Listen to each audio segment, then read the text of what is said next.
Welcome to a new installment of Collections Corner. I'm Emily Parsons, Deputy Director and Curator for the American Revolution Institute of the Society of the Cincinnati. An exciting new acquisition for our museum collections is this pair of silver camp cups owned by Anthony Walton White, an officer in the Continental Army. The cups were made in Philadelphia about 1776 by silversmith Richard Humphreys and used by White during the Revolutionary War. Camp cups were commonly part of an officer's equipment in the field. These small cups, just over 1.5 inches tall, were easily stackable and portable and were made in sets of between 2 and 12 cups. Each cup was designed to hold about 2 ounces of strong spirits or wine and to be replenished often in social settings. Imagine a group of officers gathering for the evening in one of their campaign tents or a building they were using as a headquarters, talking about what happened that day, their hopes and worries for the war and their cause, or news of family and home. While they talk and laugh, they drink from camp cups, not to hydrate and sustain their bodies, but to provide a respite from war and ease their minds in the company of their brothers in arms.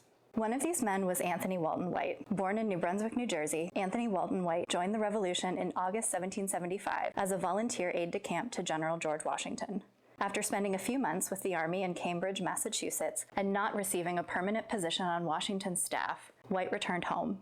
In early 1776, he was commissioned Lieutenant Colonel of the 3rd New Jersey Battalion and served on the frontiers of New York and Canada, including in the defense of Fort Ticonderoga. In 1777, White was appointed a Lieutenant Colonel of the Continental Light Dragoons and later ordered by Washington to take command of all the cavalry serving in the Southern Army. After a series of actions around Charleston in 1780, White was surprised by a British force under Colonel Banastre Tarleton, and he and most of his men were taken prisoners. White was exchanged in 1781 and joined Lafayette's army in Virginia as commander of his cavalry on the campaign to Yorktown.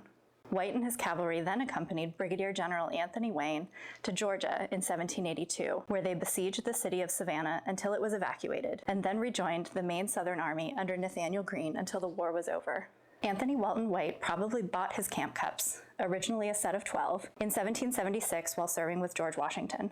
Washington owned a very similar set of camp cups, made by the same silversmith, Richard Humphreys, who stamped his hallmark on the underside of the cups.